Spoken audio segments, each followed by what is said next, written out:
When I joined Supreme Wealth Alliance, dito ko napatunayan na your small decision can become your biggest blessing. Kasi kung hindi ko po siya sinubukan nung una, hindi ko malalaman na ganito siya katotoo.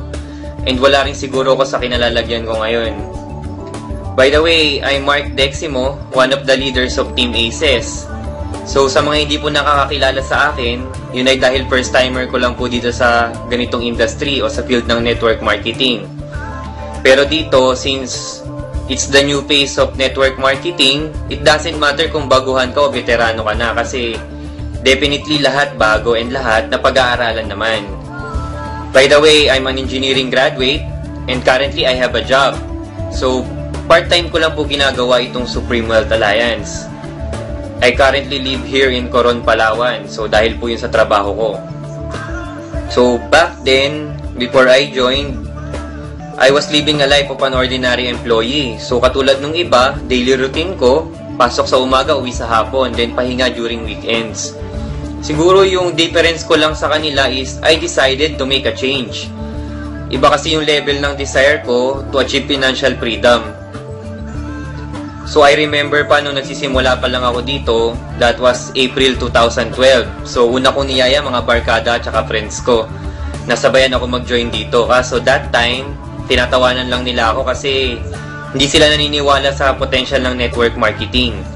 So, ang first impression kasi nila dito is mahirap. So, ngayon, napatunayan ko na maling-mali yung way of thinking nila kasi sobrang dali lang po niya. So, since I started, napakalaking blessings na po yung, or napakadaming blessings na po yung natanggap ko galing sa Supreme Wealth Alliance. 5 months later, mula nung mag-join ako, total earnings ko that time, $3,300. Or kung sa Philippine money, is more or less 130,000 pesos na po. So kahit ako noong una, hindi rin ako makapaniwala na ganun kalaki yung ibibigay nila sa akin kasi considering my situation, part-time ko lang siya ginagawa, then nasa bahay lang, tapos pa Facebook lang. Then nandito pa ako sa Coron, Palawan, so parang isolated area. So I didn't expect na ganun kalaki yung marireceive ko. Then aside that, share ko lang yung isa sa pinaka-amazing na nangyari sa akin, no? Yung makatanggap ako ng iPhone 4S. So, yan. Incentive gadget ko po, free galing sa Supreme Wealth Alliance kasi reward yan doon sa performance ko. So, ngayon, kukunin ko pa lang siya sa LBC kasi kakapadala lang sa akin niya ni Sir Chavez. So, samahan niyo ako, kunin natin siya sa LBC. Alright guys, so ito, nakuha ko na yung package ko. So unbox na natin to dito ngayon sa office. Ito share ko lang no, habang binubuksan ko siya kasi ako nalulungkot ako para dun sa ibang tao na pinapalampas yung opportunity ng Supreme Wealth Alliance. Kasi first thinking nila, since online nga siya, is scam. So ito, I created this video to serve as proof na rin na talagang totoo siya.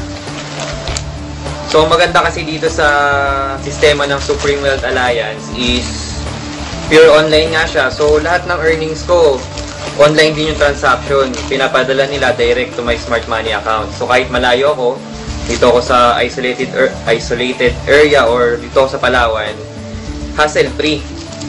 So, hindi ko na kailangan gumastos ng pamasahe para lang mag-claim ng something. Katulad nitong sa iPhone 4S nga, hindi ko na kailangan pumunta ng Manila para i-claim to. So, practicality talaga. So, ito, aside dito, kasi marami na rin akong nabili with the help na rin ng Supreme Wealth Alliance. So, later on, po-post ko na lang siya. So, ito, bubuksan na siya.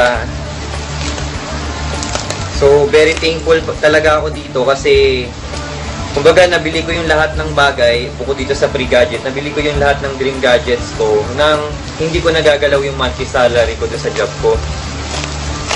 So, ito siya. Silyadong-silyado pa, no? So, very thankful talaga ako kay Lord kasi nakita ko tong opportunity to dahil sa Kanya. And to Sir Francis Chavez, Sir FC, maybe one of these days, mapapanood mo tong video na ginawa ko. So, I would like to take this opportunity na para magpasalamat. Super thank you dito sa wonderful blessing na na-share mo sa amin. More power, sir, and God bless you. So, open ko muna siya. Alright guys, so ito na yung incentive gadget ko na iPhone 4S. Tinetesting ko na siya ngayon. So, bakit nga ba ako nandito sa Supreme Wealth Alliance? Dahil po yun sa 3 reasons na nakita ko sa kanila. So, ano-ano yun? First reason ko, it's pure online. So, napakadali niyang gawin. Transactions, marketing, etc. So, magpi-Facebook ka lang. So, sa panahon ngayon, sino nga ba yung hindi pa marunong mag-Facebook, di ba? Then, second reason ko, sa bahay ko lang siya gagawin. Or kung hindi man sa bahay, anywhere you want, as long as may internet access ka. Then, number 3 reason ko, potential income. So, first ever kasi dito yan sa Philippines na MLM company na magbibigay ng dollar income. So, pag i-combine mo yung 3 reasons na yon, so, makikita mo kakaibang opportunity talaga siya eh. So, final words ko na lang, or last words ko para sa mga nanonood ng video na to, kung ikaw yung tao na gusto mo ng pagbabago sa buhay, regardless kung ano man yung gusto mo gawin, I suggest gawin mo yung 3 things na sasabihin ko. So, number 1, change your words and your mindset. So, dapat kasi i-prepare mo yung sarili mo and dapat maging open ka sa lahat ng opportunity na darating sa buhay mo. Then, second, decide now on what you want to do. So, ngayon pa lang, isipin mo na kung gusto mo ba ganyan ka na lang habang buhay or may gusto ka pang marating. Then, number 3, take actions on every decisions that you made. Siyempre, kung iniisip mo lang yan, hindi mo gagawa ng paraan, hindi rin magbabago yung buhay mo. So, ang opportunity kasi, parang MRT yan, katulad dito sa Supreme Wealth Alliance. So, minsan lang yung dadating sa buhay natin. Then, pag napatapat siya sa atin, pagbubuksan tayo ng pinto. Pero kung hindi tayo papasok, magsasara yung pinto niya, iiwan tayo. So, hindi natin alam kung kailan darating yung susunod na opportunity. So, kapag may chance, I suggest grab mo talaga